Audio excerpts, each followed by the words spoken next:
So, the three toughest years of my life. I am now prepared to talk about them. I wanted to speak about the second toughest year and the toughest year for a long, long time. I'm looking for my height adjustment here. But anyway, previously, when I've talked about stuff like this, I've been, you know, a bit emotional and I've let emotions get onto the videos, and I don't want to do that today. I feel like I'm in this place, this situation where I'll be able to actually talk objectively about this and not subjectively. And that's what I want to try, to talk about the three toughest things in my life and do it without adding extra emotion, because I'm not an emotional person, but at the same time I've done that on YouTube, and I don't know if that's on purpose, like I'm acting, or if it's automatic, like it's my nature, but I feel like it's different. But of course, I said a while ago when Skullagrim gave me a shout out, I'm trying to be more optimistic and more positive. But this kinda is in line with that, where I want to get it off my chest, and how I deal with my past, or how I have dealt with my past, and in the past has been talking with my psychologist or making videos. And since I do get weird comments on my channel, I think it's good to have this video so I can send people back and be like, hey, here you go, evidence. So I'm gonna do these in chronological order. So let's start when I was 13, 14-ish. During this year, a lot of crazy stuff happened, and I had Bechdrev's disease for like 5 years. That's essentially arthritis on steroids, giving me inflammations in my entire skeleton. But at that time, the pain was only in my hip, or at least the pain in my hip was so great I didn't notice the other pain. And the pain would leave me weak, slow, and just out of breath, because the pain hurt so much that I spent all my energy sending pain signals, or my body sent pain signals.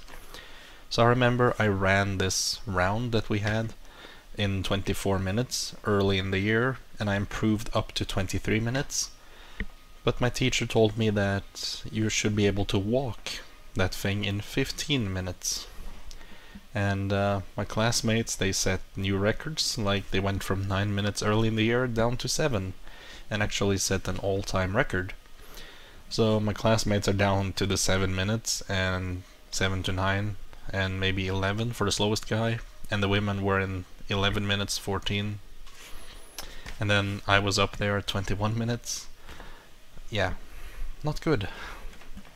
And of course this was taken advantage of throughout school, at least until I hit high school, because the bullies would notice it and like, oh, you're an easy target, and they did that to essentially pump up their own dick sizes or whatever, something like that, to feel good about themselves. Yet, if you need 4 people to beat up a crippled guy, are you really a man? Like, if you can't even fight a cripple one-on-one? I don't know. So, the big things that happened during this year that made it actually the second worst year of my life was when I was punched in the neck so hard that my jaw discs came out. So I haven't had jaw discs for the past 10 years, and there's no operation I can have to restore them. And it's given me half the jaw span I'm supposed to have. In other words, I also have speaking problems, because my mouth is technically too tiny. And for the next 4 years after that injury occurred, I had insane pain in my jaw and neck when riding in a car, and I had to eat with my tongue. I had to chew food with my tongue, and that was frustrating. But you know, I assisted with the teeth somewhat, but I had to use my tongue mainly, and now my tongue has become enlarged because of that, and it's a muscle that's always in use because I need to speak. And so it never really shrinks down to a normal size. And that sucks, because the mouth is smaller, but the tongue is bigger. So, yeah. So that's the missing jaw discs, because I was punched just that hard. Then I was held up against the wall with one hand just held up, and he kept choking me for almost a minute, I think, and I couldn't breathe at all, and then just suddenly my throat just snapped, the loudest snap I've ever heard. Like, it was way louder than any of that. Just the absolute loudest crack I ever heard, and I fell to my knees because he dropped me in fear, and I was like like completely wheezy. And I never had a voice change because of that incident. Just, I never had it. Never had a voice change because my throat got fucked. And ever since I've had a problem with breathing in bed. Some positions can make me stop breathing, and if I drink soda, it burns like acid. And ironically, there is acid in soda, but you know, it's a very weak one. But the bubbles, the bubbles, that's what burns. Like if I shake the soda and it doesn't have bubbles in it, no problem. And if you see me drink like juice or water, you know I can just chug it down. But as soon as I get soda, I have to sip it carefully because it burns. And my voice has of course changed, and there is some pain, especially if I do this and drink in this position, just leaning a bit to the left. It feels like a wound opens up, and it hurts for a few days. So that choking was very scary, very bad, like he almost killed me, but luckily, I suppose, my throat cracked.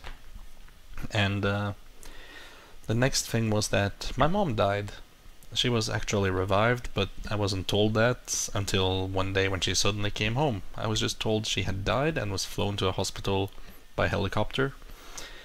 And she was actually up in northern Norway, so really far away. There was no way I could visit her. So that was a terrible thing, to experience my mother's death.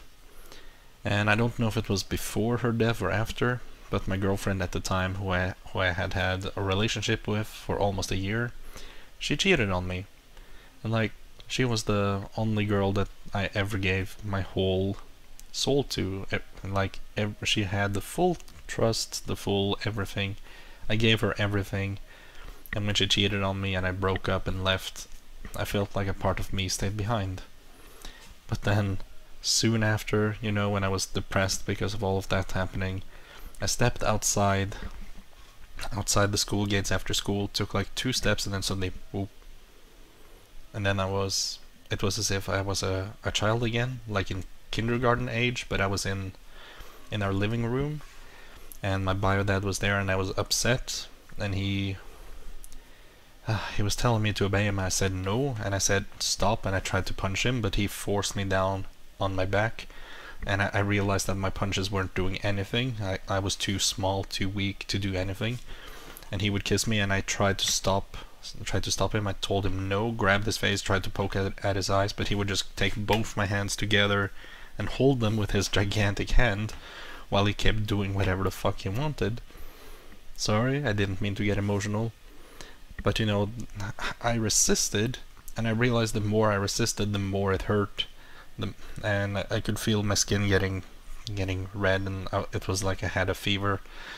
And I just stopped resisting. I just lay there, gave up, let him do what he wanted, and then everything just zoomed out. It was like everything was just pulled in that direction straight ahead. And once I was back in reality, it stopped getting pulled. And that was a very strange experience. But that was definitely a flashback to me being sexually abused by my bio dad. And the thing is, it's not necessarily 100% a sudden flashback, because I think it had been in the back of my mind for a few years, and I had suppressed it, not wanted to think about it. But then as I took a step outside, it just forced its way in. And ever since then, or not ever since then, but from that moment, I think I had PTSD for almost a year of my life, because I remember I had summer vacation and then school started again in the next year. So I should have had PTSD for almost a year. And I'm saying it's PTSD because I was shivering, shaking, and I had blackouts where I don't remember anything. And I know I talked to the school nurse once, and I told her a lot of crap that actually settled my parents' divorce and gave my mom custody. But I don't remember speaking to her. I don't remember going in the door. I don't remember any of that. But the big thing is that my mom almost every day drove me to school, and she sat with me in class for several hours until I started functioning. And I only have one memory of that, one vague memory, and it's where I sit sit in class, everything's kind of dim. I look to my side. Mom's there, and I'm like, why is she there? And then I just look down and make it go black again, almost as if I chose to not be there. But actually do remember being in her car and her driving me to school a lot of times, and she would often take the wrong turn in the roundabout and head to work because I was so quiet I didn't talk. I was like, Mom, wrong way. She's like, oh shit, I forgot. But yeah, that PTSD was probably correctly self-diagnosed. But there's of course more, and it's that I carried this knife in my pants. I knew it was illegal, but I didn't care because I needed that thing to empower myself to get out of the house. I was afraid of taking in the mail, taking out the trash. I was afraid of going to school. And this one time where I forgot the knife, I stepped off the bus and I was like, wait, where's the feeling in my belt? Or, not belt, but where's the feeling at my gut? And I didn't have the knife. So I just froze, kinda. Then I went to the other side of the road, took the bus back home. I sat on my bed for a few hours. I went and had a piss, went back to the bed, sat there with my knife, and waited for Mom to come home at like 4 or 5. And once she was home, I told her hi from my bed, and I just picked up my laptop, started playing World of Warcraft, I think. I'm not sure, but yeah, I felt pretty bad that day. And most days during that year, I actually went to the woods with that knife and I practiced self-defense and knife throwing, because I thought maybe they will try to kill me again, whether it be the 4 bullies that kept grouping up on me, or it being my bio dad, who could be prone to violence. So I had to carry the knife and I had to know how to use it, so I kept trying and trying and trying, focusing on that. But the good thing is, one day I said, I've felt this shitty for so long. I've felt afraid. I haven't known what to do, and I'm tired of it. Nothing good's coming off of it. It's holding me back. And so I said, no. And I put the knife down. I walked out the door, and I no longer had PTSD. And back then, I didn't self-diagnose anything. I mean, I've only self-diagnosed after the age of 18 when I actually went to med school. Or potentially while 17, because I turned 18 during that year. But yeah. And it's amazing that I was able to do that. But I talked to a psychologist and she said to me that that's one of the ways to beat any type of anxiety disorder, to just choose to empower yourself, choose to overpower the condition and say you're done with it. But not everybody can do that. And I did it at the age of 14, so I feel kind of proud. And that was the second toughest year of my life. But the toughest year was when I turned 20, and it probably started like 3 months before I turned 20. And the third toughest year of my life is between 20 and 21. So I'm kind of gonna smoothly go over these 2 years, and you can roughly estimate when is when. So I knew in high school when I was 18 and 19 that I would become disabled in the future. Like the Bechdrev's disease diagnosis proved it, and my attendance record with the school also proved it, because I had been gone 4 days, then 7 days, then 14, and that's year after year. So clearly something was going on, and I applied to get into the University of Winchester in England. Previously, I have censored their name in my videos and not said it on purpose, because universities have a crap ton of power in the UK, and I've been afraid of them coming after me. But you know what? They were a terrible university, and I am gonna say it as it is, and I'm gonna name them from now on, if I ever speak about them. But yeah, during the last year of high school I found that university and I found my opportunity to study writing. And I said, well, if I'm gonna become disabled anyway, I might as well take the chance of becoming a good writer, because I can either follow what I'm doing now, become disabled 100%, no way to do anything, or I can gamble on maybe becoming disabled, but maybe becoming a good writer. Just maybe. And I invested all my money in that, and I said, yes, let's do it. And they gave me all kinds of promises before I even attended university, and I made sure I had everything I needed. Like, they knew about my medical conditions and my problems, which they said wouldn't be a problem. They knew I had had a seizure during my exams, so until I could retake the exams I wouldn't get a scholarship.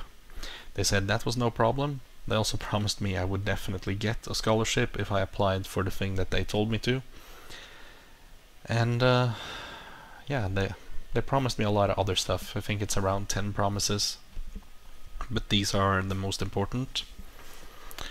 So I finally started university before I had technically passed 4th year in high school because of the exams being delayed.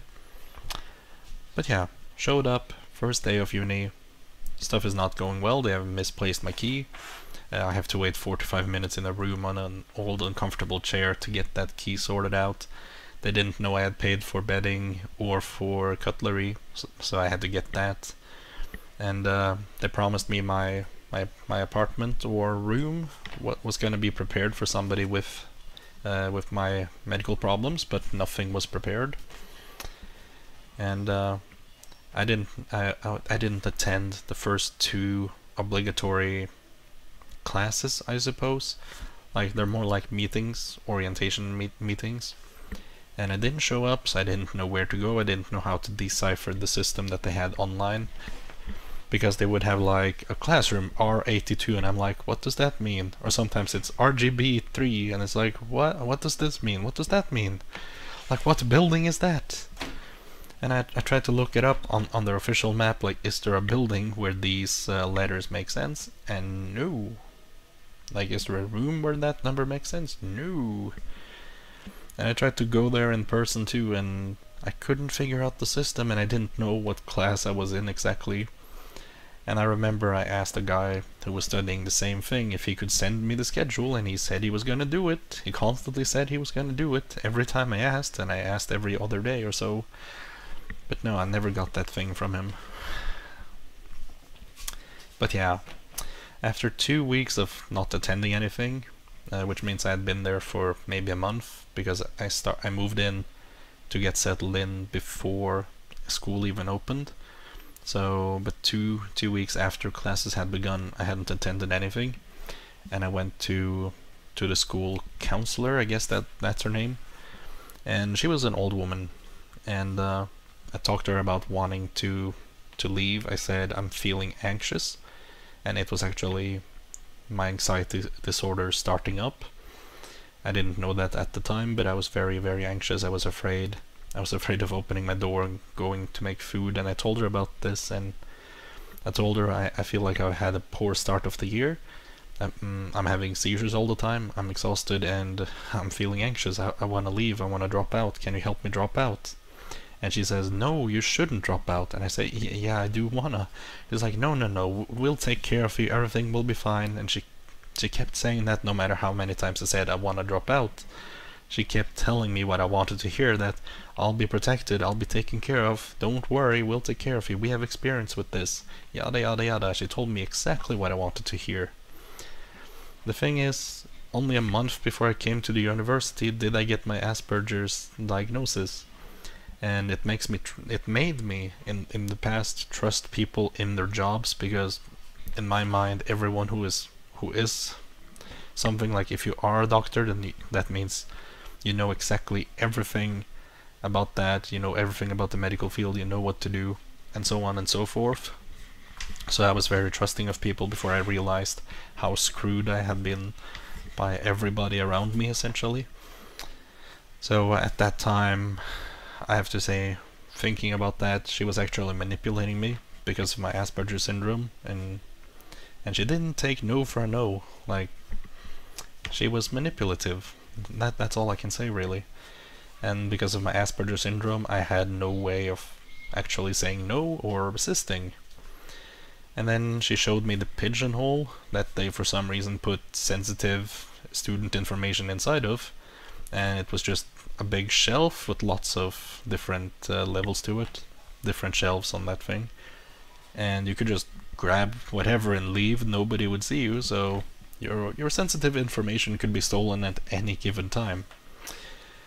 And she also showed me around to all my classes, and from then on I actually attended my classes and stuff was good.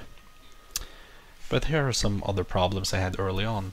It's that the university sent me to some place to get registered and whatever, check in, whatever, and it told me specifically in that room over there you can sign up for a UK bank account, which you will need to pay the fees over here, which was a lie. My Norwegian bank account would have worked both in the stores and on uni grounds, but they lied to me, telling me that I wouldn't need this.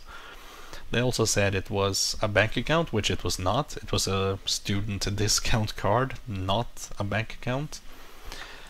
And at some point I remember that the financial office, they sent me letters saying that, hey, I owe you money, you owe us money, hey, come on, give us money. And I was like, no, I have a deal with you. So I didn't call them at first, but after a while I did phone up and ask, like, hey, I keep receiving these letters here saying that I owe you money, but I made a deal that I shouldn't pay anything until I get my scholarship, which happens after I pass my exam. And they said, oh yeah, that's fine, we just have to send these letters as a legal courtesy or something like that, like for legal reasons. I think that's what they said. We just have to send them for legal reasons. Okay then, sounded weird. But at some point I was manually contacted, I think. I don't remember, because human memory is very, very strange and you make up things as you go. So this memory, I don't know if it's correct or not, but I think they phoned me up saying that I actually had to make a payment.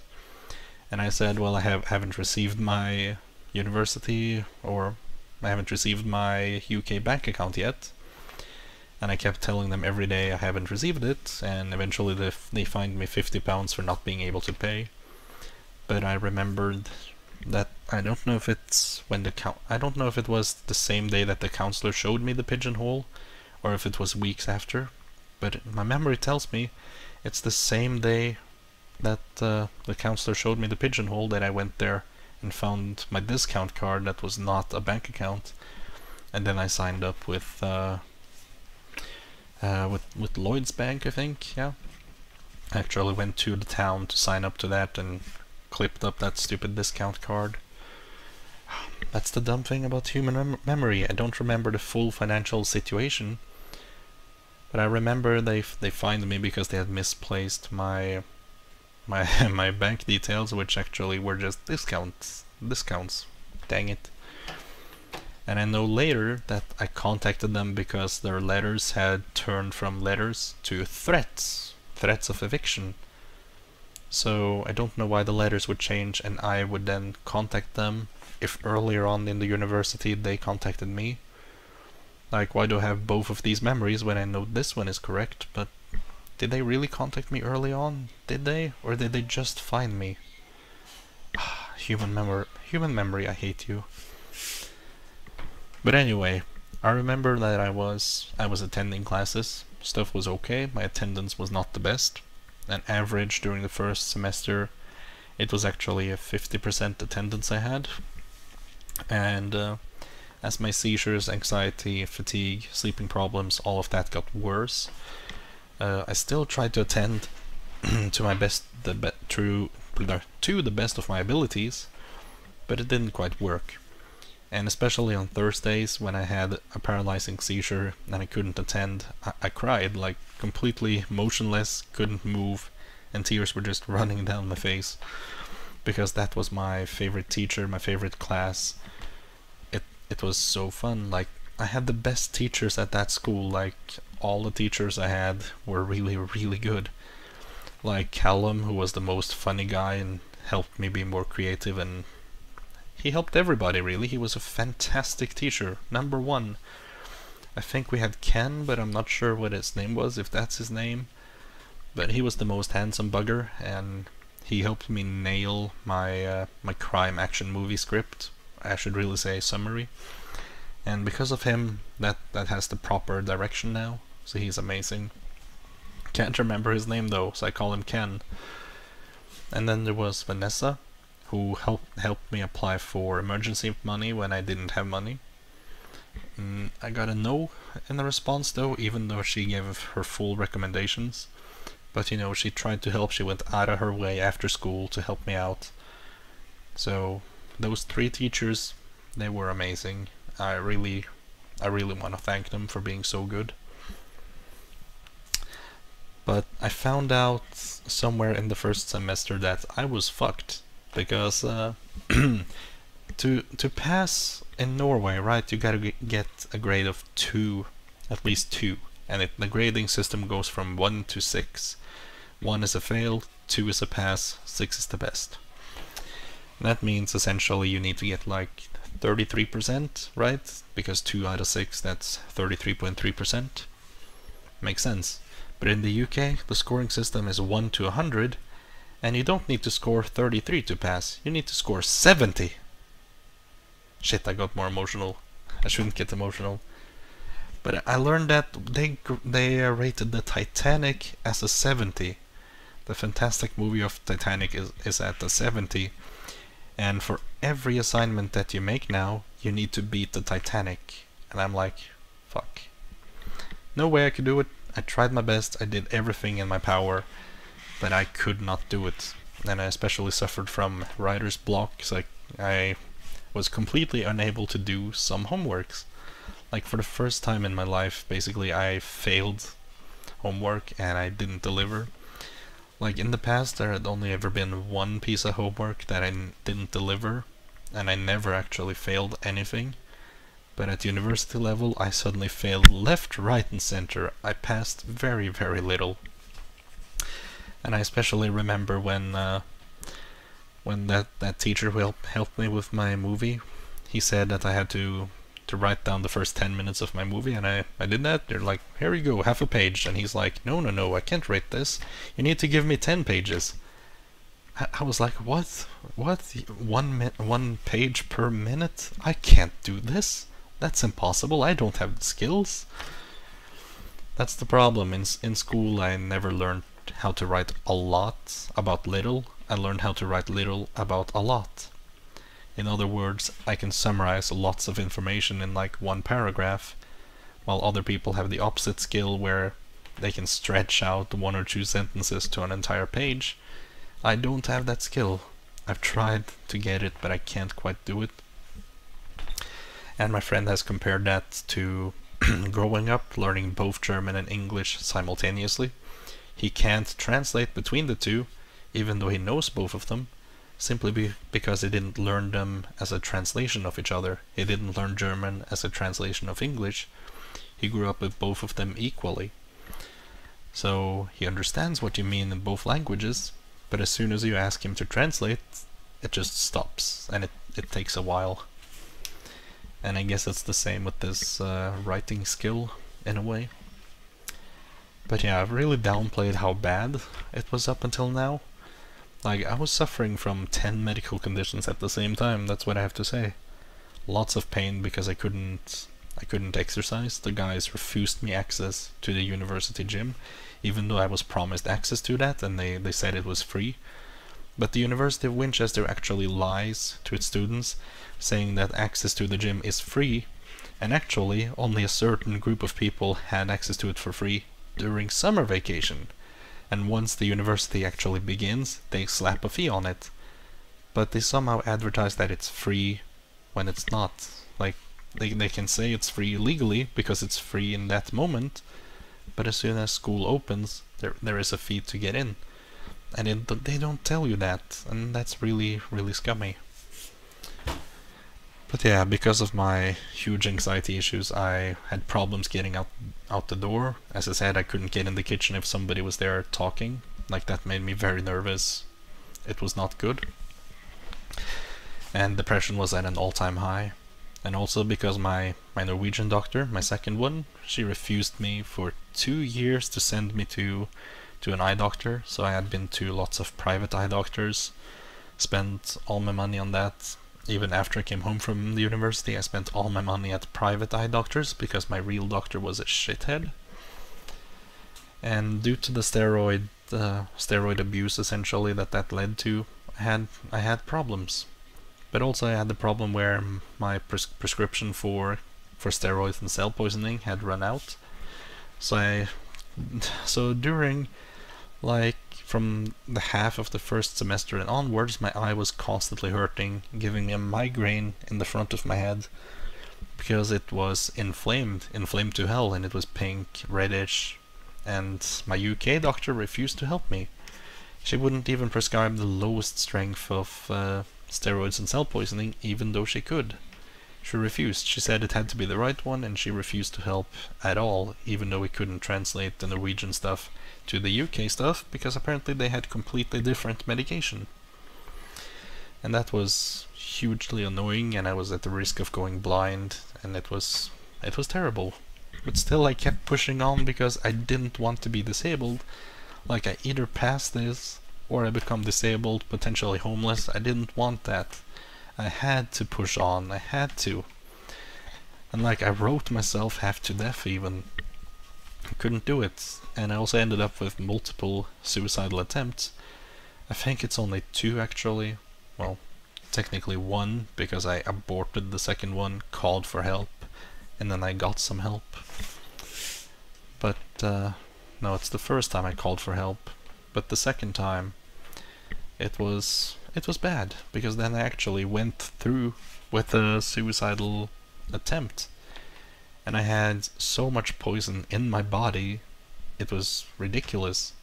But I was kind of saved by 2 things. Like, 1, I had a seizure while trying to kill myself, so I couldn't get everything into me that I meant to get into me, and I became paralyzed.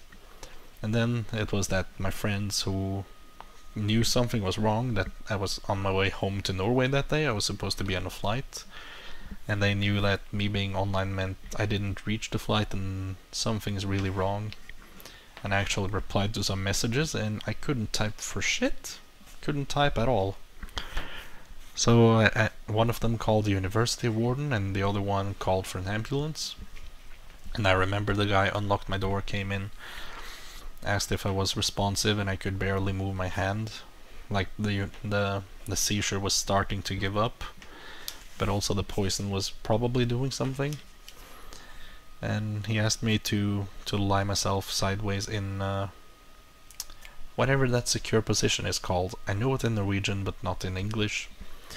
So I managed to do that eventually, just get on my side, and then the ambulance drivers came in and checked me out, and I had become responsive, like after 5 or 10 minutes of that guy watching me.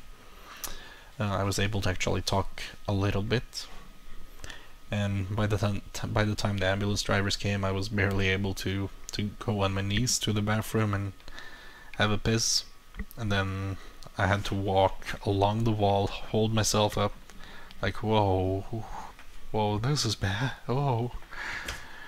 Went to the hospital, they put something on my finger to monitor me, and they decided to just leave me in that bed for 8 hours monitoring me because, well, I realized that my friends showed me love for the first time in my life. Like, anyone really had not showed me love until that point.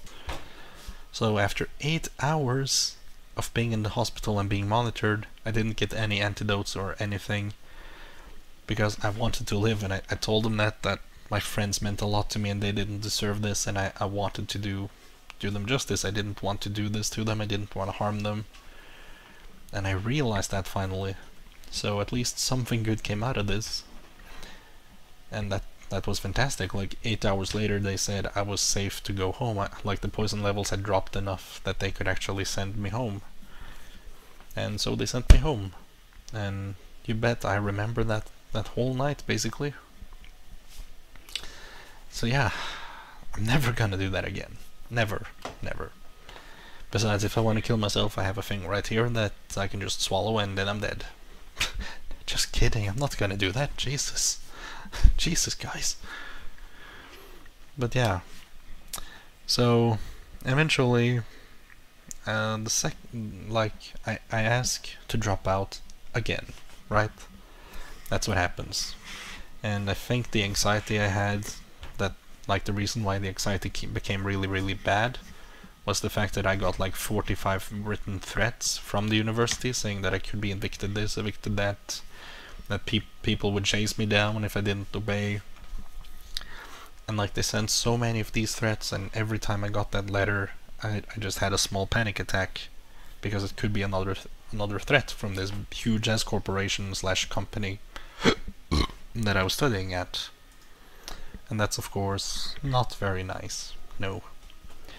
But finally I was there and I was ready to drop out, and I was ready to give up, because I had essentially gone to this advisor that they had, not the school advisor because she was shit, but I'd gone to another one, and I'd tried to do my best. I'd tried to sort my thoughts, tried to do better, and really put in all the effort I could into my homework and into my classes, and I couldn't. So I applied to get a chance to drop out, and I decided to change my attitude as well. And they said that I could not drop out for free. Like, they gave me the promise that if I became disabled or unable to study while in the UK, they would let me drop out for free. But it's first when I really send in the application to drop out, that's when they tell me that, oh, that promise was only good for 2 weeks.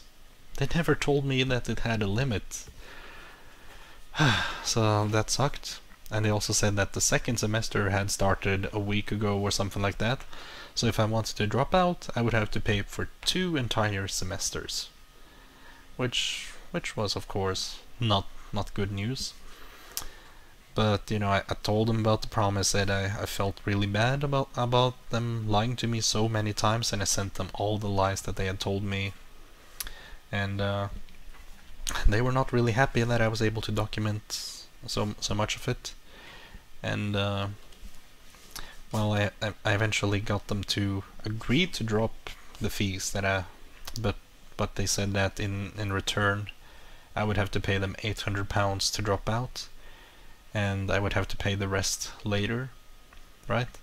But it was like £800 now, so, and then I need to think, like it was £800 then, so I could be allowed to drop out. But it was £800, so I would still have a few £100 left and be able to eat until I could go home again, because my tickets were scheduled home at the end of that semester, right? Like during the time when we knew I was gonna drop out, I asked if since I'm paying for 2 semesters, would it be okay that I stayed here and just studied? If I don't do my homework, but I try to attend classes and learn as much as I can while here. Like, I'm obviously too sick to learn as much as other people and too sick to do my homework, but could I stay here for the second semester to try and learn as much for the money that I'm, like, I didn't say for the money I spent, but learn as much of what I paid for, or learn as much of what I paid to learn, something like that. And they said that's okay. Like, if you want to stay here for the rest of the second semester, that's fine. So my tickets were already ordered to get back home, and I had this, and I was supposed to actually wait. I was supposed to wait for them to send me a letter in the mail to bring it to their financial office, so I could pay £800. I should edit this out, but no. So yeah, the University of Winchester told me to drop out I would need to pay £800. So I wait a while, I get the document in the mail with the date, place, name, sign it, it's to pay £800. Okay, I take it to the financial office, and there's an old lady behind the counter, and I hand her the documents. She says that's okay, and then there's this weird payment terminal with the numbers 0 to 9, an OK button, and a cancel button. That's it, no other buttons. And there was no display. It's just a card slot and those buttons. Those 12 buttons. Very, very strange. I'd never seen anything like it, but I was like, okay, whatever. And she says, okay, you can type your code and press OK now. So that's what I do. I type in my code, press OK. She gives me the receipt, and I just put the card back in my wallet, put the receipt in my pocket, and then I go to buy some groceries, and my card's declined, and then immediately I have a fear, like, oh fuck, they lied to me.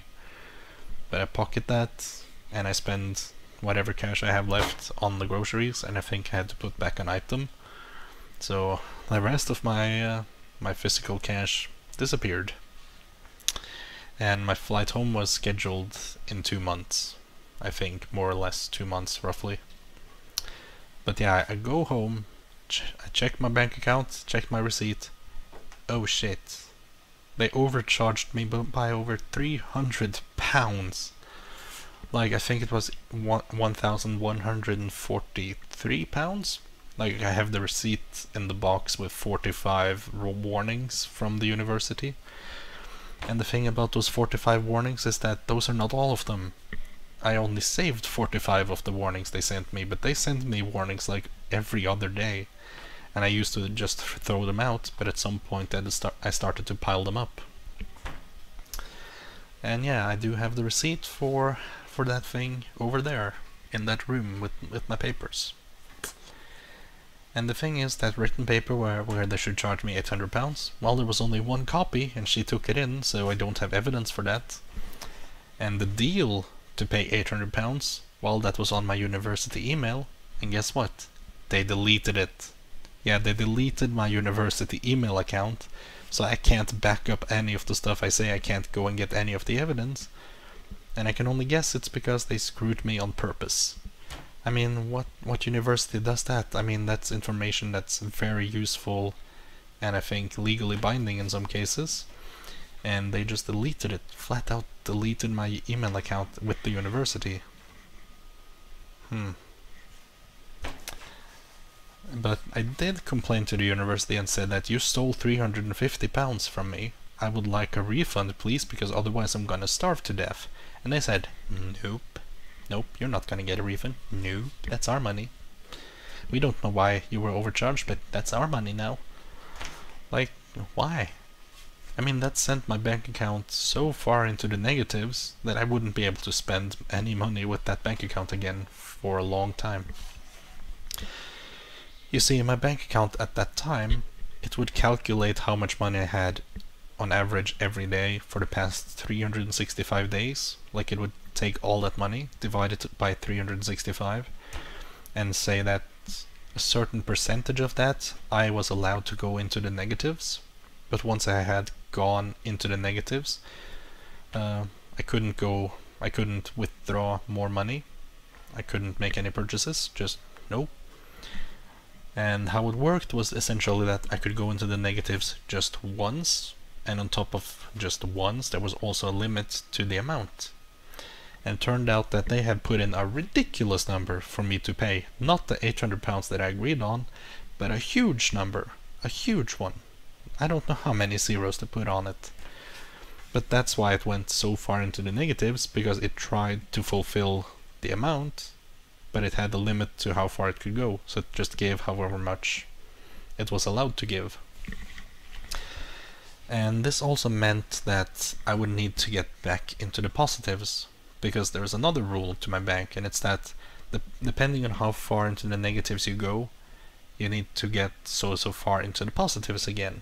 And I think it's that 10% of how far you went into the negatives, you need to stay in the positives. So in other words, if I went 1,000 Norwegian into the negatives, I would need to have at least 100 Norwegian on my account in the positive balance to be able to spend money. And if anything if a transaction was to put me under 100, it would be rejected. That's how it worked. So I would need quite a lot of pounds. I would need like 150 to 200 pounds to be able to spend money again. 150 to 250 pounds, and they stole 350. So I had no money. But on my UK bank account that I eventually set up, which turned out to be actually useful instead of useless, on that I had 50 pounds. So thanks to Sainsbury's that gave free shipping, I was able to order 800 calories worth of food for every day until my ticket. And I had an eating disorder at the time, still do. So I only bought crackers, cookies, and biscuits. Yeah. I did get some protein, like some cheap meat that I froze for the second month because I knew I had to rebuild my muscles in order to travel home, or in order to have any chance at doing it. So I essentially ate 800 calories a day of just starch, you know, carbs, just carbs. And of course my skin cracked, my weight went from 77 kilos down to 50 kilos. I lost the abs I had, the muscles that I used to have, they disappeared. Because I had worked out for over a year, maybe a year and a half before I went to the university, so I had pretty good results physically. I loved my body, I looked in the mirror, and I was proud. I was very proud. But then I had to starve because the university did not want to support me. And I applied for emergency funding, but was told no. Oh, and I was also fined because I couldn't pay the ridiculous amount of money that they put into the terminal. And then I was fined because I had a fine.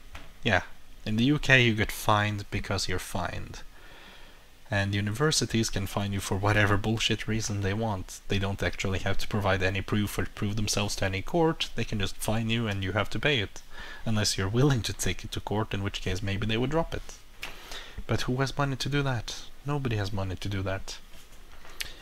But eventually I got them to actually erase those fines because it was erroneous to fine me for overcharging me and then fine me because of a fine. I mean, that made 0 sense. And I'm glad I managed to talk them out of it because I had already paid a bullshit fine before when they misplaced my stuff and lied to me and fined me because of that. So I did not want to pay another £100 worth of fines that were made up on unsubstantiated claims. But yeah, I eventually managed to actually do fly home, and as I did tell you before, like I had a suicidal thought or a suicidal attempt on my way home, so I had to do an insurance claim on that flight and get a new one. But I was very lucky that in the meantime, between my rescheduled flight, that actually got an influx of money from Norway that was enough to get it into the positives, and I could actually buy some normal food for a few days and not starve on 800 calories. And that was enough to make me go from, I think, 50 kilos to 54 kilos on the day that I landed. But it was not over, right? I mean, that was just the end of the second semester, so I guess that year wasn't quite over. And yeah, I don't know, maybe it's been 6 months until now, maybe it's been longer. I think it's been around 6 months since I started at the University of Winchester, this far in the story. But yeah, my mom drives me home and I tell her about how horrible it was, how much the university lied to me, and how I had 10 medical conditions, and it was bad, very, very bad. And I told her about the eating disorder, and stuff just went in one ear, out the other. My mom cannot understand stuff at all. Ever since I was a kid, me and my sister have both thought that she was a bit stupid, but we have never actually said that, because that's rude. And she already was told that plenty of times by her abusive husband, who used to be my bio dad, right? So I don't want to be like that, I don't want to say that, don't want to do it. But, you know, she is what she is. What can I say?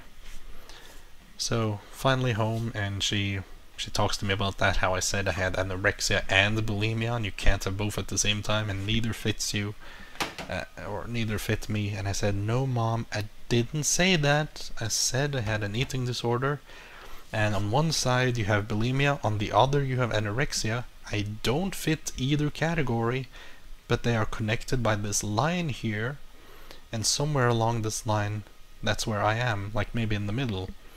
Like if you're over a certain threshold here, then you have anorexia that's over here, you're over a threshold here, you have bulimia over here. But what happens when you're between these two? What happens when you don't qualify for either? Well, you still have an eating disorder, it's just, it's not named yet. But for some reason, this very simple thing just goes in one ear, out the other, and she comes back many days later and says that I have said this and that when I have not said that at all. And she complains when grandma does the exact same thing, but she does it herself. What can you do? But then, you know, the first few days were pretty good. It seemed like my life had returned to normal, and despite me having huge sleeping problems, lots of fatigue, lots of seizures, it felt normal again. But then my mom suddenly shut off the food supply, like, nope, no more food for you. And I'm like, what? What? You never had a problem with food before? And she knew I just came home from the toughest year of my life, and yet she refused to give me food support. And I think that's when the third toughest year of my life begins. Like, not only is it number 3 in chronological order, but also in severity. I think it might be the third worst. And the first bad year was the second worst. Yeah. But anyway, she refuses to do any of that, and I speak to my psychologist, of course, within the first week of coming home. I tell her it's an emergency, I need to speak to you as soon as possible, and she makes room after hours, because she's an amazing person. She cares a lot about me and any other patient. So I talk to her, and she says that I need to go to the welfare office immediately, tomorrow, and get this shit sorted, because I don't have money, I don't have food, and I'm being refused food at home. So I go there, go get the unemployment welfare, because no, actually it's emergency money. I had to provide statements for up to 3 months ago that to prove some bullshit, and then I got the emergency money, which was barely enough to get food and maybe some clothes if you would need clothes. I didn't. I just needed food. 2 weeks later I had to reapply. 2 weeks later I had to reapply. 2 weeks later I had to reapply. And that happened a few times.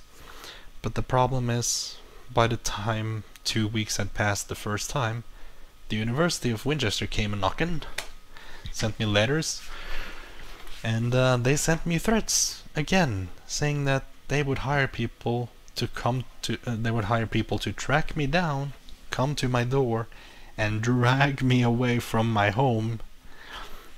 And I don't know if it was court or jail that they wanted to send me to, but yeah. They came with threats, oh yeah, huge ones, and said that if I didn't make these payments now, like every 2 weeks, make these payments, that amount, or else legal consequences. And I did not want to deal with any more of this shit, so I did it, and out the window went 70% of my food budget. 70% of my food budget disappeared. Just poof, gone. And making that trek all the way to the welfare office by foot when you have muscle atrophy, remember? I went down to 50 kilos, had no muscles left, no protein. Yeah, it was horrible to make that trek every 2 weeks, to give my 3-month long statement and to tell them, yes, I still need emergency money, I still can't work, I still don't have a job, and I still have debt. Yeah, it was terrible. And on top of this, to make bad worse, I got a message from the scholarship guys, that I call them. They sent me a message saying I owed them 3,000 British pounds on top of the, you know, the 1,500 British pounds that the University of Winchester wanted. And it turned out it was because there was an error. Like, they did not acknowledge it as an error, but I know it's an error. Because you see, during the 3rd year of high school, I applied for a student loan, a 1-year loan only, which I paid back in full. And then during the last year of high school, 4th year, actually it might have been only the 4th year I did it, not during the 3rd. But yeah, let's say it was during the 4th year of high school. Yeah, that's when I had my study loan, and at the end of the year I paid it back like I was due. And then I got my tax returns for the 2nd time in my life, because I was 19. And on the tax returns it said like tax return 0, and then scholarship or whatever, there was a certain amount that had been returned. And I was like, woohoo, great! Because when you apply for the student loan thing, you can't apply for a scholarship on top of it, but if you pass, then they will turn some of that loan into a scholarship. And I figured instead of getting monthly payments, I would get it all at the same time, and it seemed so with this tax refund, that I got my whatever they wanted to give me all at once, right? And that made sense to me, didn't think any more about it, and because I now had money, that's why I even went to the university in the first place, right? Like, if I didn't have that money on my account, I wouldn't have gone to study there because I knew it was a risk. But since I had the money, I could study for up to a year and still be able to afford food, right? Assuming there were no other fees than food to pay. But no. Turned out that during my third toughest year, right after the university came knocking, these guys told me that I had a loan that I hadn't paid. And it turns out that they had given me a study loan that I never applied for. And I'm not sure if that was like, since human memory is a bit faulty, I think they gave me a loan in the middle of the summer, or they maybe gave me a loan in the summer that was for the next year of school, but hey, I didn't have a right to a fifth year in high school, and I don't know what they did or how they did it, but I remember I looked it up and it made sense that I paid it back, and then they gave me the money back, not saying it was a loan, and later they said it was a loan, and that sucked. Like, it's been so long since I looked into this that I don't remember all the details, and I don't know if I wrote them down, but yeah. So it sucked. But they were a lot more lenient. I told them about my situation and they actually let me delay the payments to the scholarship guys until I had more money. And after starving another 2 months in Norway, with my mom refusing to help me having to steal food to survive, it was terrible. I mean, I couldn't even carry enough food home to actually eat because it weighed too much, and also I couldn't afford enough food. Like, I had to put the stupid university first before feeding myself, and actually be like, can I make a payment if I spend more than this? Nope. So that's my budget. This is my budget, and that's how much I could spend. And I bought calories per pound, essentially. But I think it's after two or 3 months on emergency food, that's when they give me unemployment welfare. And the first paycheck was 2.5 times bigger than the emergency money, and I was like, hallelujah! Woohoo! Yes! I'm a king! It felt amazing, because to me that was a shit ton of money. And finally I could buy food based on weight, like calories per weight instead of calories per pound. Although pound is a type of weight. Shit. Stupid Americans. Why do you have to ruin everything? But yeah, I remember that as soon as I could buy food based on their weight instead of based on money, stuff got a lot better. I bought all the fattening foods and all the stuff that weighed little, and I was able to fatten myself up. And then I was able to resume a balanced diet, 2,100 calories per day, some juice here and there for vitamins, some fruits, some vegetables, frozen pizza, hamburgers, whatever. I would just eat whatever I felt like, and it was good again. And I managed to start doing payments of, I think, 50 or 100 pounds every other week to the scholarship guys for a while. And after a year, I was able to pay off after 1 year, I was able to pay off the University of Winchester all in one go. And after another 6 months or so, I managed to pay off the scholarship guys. And that's a very simple way for me to get the debt out of the way for this video. But here's the thing, I had to live with my mom until I turned 21, then another 2 or 3 months went by until I could move into this apartment. And that's where the tough shit comes in. It wasn't the starving or the debt or the threats. No, it was my own mom that made this year the absolute worst. Because she's a terrible person to live with, and she's very, very toxic, and she will not be understanding. And you tell her she's only thinking about herself when she actually is only thinking about herself, and then her defense is immediately, I do this, I do that, I this. But no, Mom, that's not how you defeat such an argument, by starting to mention all the stuff you do or all the stuff you have done. Because my mom is a taker and I'm a giver. I've actually given a lot. And her following the laws, the legal minimum requirement in Norway to keep your kids clothed and with food and clean water and stuff, like, that doesn't mean you love or do anything spectacular. That just means you're doing the bare minimum to stay out of jail. But I forgot my train of thought here. It disappeared. But I'll say what I remember anyway. For instance, that I made some food, and due to my sleeping problems, that was at night or very early in the morning, and I knew she was still sleeping.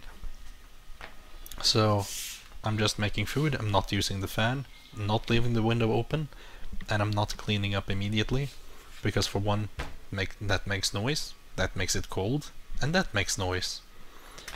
But then she furiously complains, like, she doesn't discuss, she yells in my face as loud as she can that that's not acceptable. They can't do this. It smells like food in the kitchen. I don't like it. I don't know why the smell of food is disgusting to her, but she hates the smell of food for some reason. I don't know how anyone can do that, but she hates it. So okay, I leave the window open. Seems like the bare minimum solution. But again, she yells and tries to make me feel horrible, and of course I feel horrible. It's never good to be yelled at for no reason. So okay, I tried the fan, as she has requested. But then she yells that that's loud, comes scaring me half to death. Just, no, can't do that, because that's loud and keeps her up. Okay. And it's like, finally she has noticed that it's not cleaned in the morning, and she scares me. She scares me so much with how much she complains and yells, you know. But yeah, that's not acceptable. So okay, the next day I'm like, fine, let's do it. Let's clean it up properly. So of course I am in the middle of cleaning it, and she sneaks up right behind me and then starts yelling out of nowhere. I don't know why she decides to sneak up, purposely making zero sound just to make a super loud racket out of nowhere. And I've been really terrible at keeping my emotions out of this video, I suppose, although I haven't overreacted. But yeah, like, she almost gave me a heart attack. I don't see why she would sneak up on somebody in the middle of the night while they're doing the dishes to suddenly yell out of nowhere and just go from 0 decibel to 150. Like, why? Why? Scared the shit out of me. So apparently I'm not allowed to leave dirty dishes for 1 hour. I'm not allowed to clean them up as soon as I do it. I'm not allowed to use the fan. I'm not allowed to not use the fan. I'm not allowed to use the window. I'm not allowed to not use the window. It's like every single thing that I could do is wrong. Like, everything she tells me to do I can't do, because she then complains. And that's the kind of woman she is, and a lot of stereotypical women are like that too, where they give you two choices and both are wrong. You can obey them, you get yelled at. You can disobey them, you get yelled at. You can try a different solution, you get yelled at anyway. There is no winning. It felt like she needed somebody to dominate and somebody to yell at to feel good about herself. And it had to be me, right? It had to be me. And that's just the tip of the iceberg of the crazy shit she did that year. I mean, among other stuff, is stalking me, following me all around when I say no, I don't want to hear about it, and then forcing certain things into my head, talking about things that I think are nasty, I don't want to hear about, don't want to hear about that, and she's trying to traumatize me with her words, and I'm saying, no, get the fuck away. She will not listen. And I might even have locked myself in my room, and she breaks down the door, which is illegal. It's illegal. Doesn't matter if you own the door and own the room. If an occupant lives there, that counts as their personal space, and you're not allowed to invade unless there is some illegal bullshit. And I wish I had actually phoned the police and said that she broke into my room, because that is actually an invasion of privacy over here. Because we have really good privacy laws that protect people. It doesn't matter if somebody owns that room. If you are its occupant, that's considered your room. Even if you can't legally sell it, that is your room, and intruders are not allowed, whether it be locked or unlocked. So the fact that I wasn't even safe in my own house, yeah, you bet that was terrible for my anxiety, which was still just as bad as it was during the year at the University of Winchester. And the same thing happened where I opened the door to go outside. I could hear my neighbors, and then it just went nope, nope, nope, close the door, go back to bed, or go back to my room and sit on the bed. It was terrible. And I no longer had a laptop at that time because it overheated in the UK. Turns out the PC repair guy had screwed in the screw too tight, so the heating pipe had touched the motherboard and fried part of it, and then it stopped working. Yeah. So yeah, I could say more about this this year of my life, but I don't wanna. It's too bad. It's too toxic. My mom was too crazy and too much of a bitch during that year. But yeah, here we go. Those are my top 3 toughest years ever, and that's why I'm as fucked up as I am. That's why I had 10 medical conditions at the same time when I turned 20. That's why I ended up with going from 14 illnesses in total to 15 in total by the age of 22. Actually, it was while I was still 21 that I got my 15th condition, cataracts.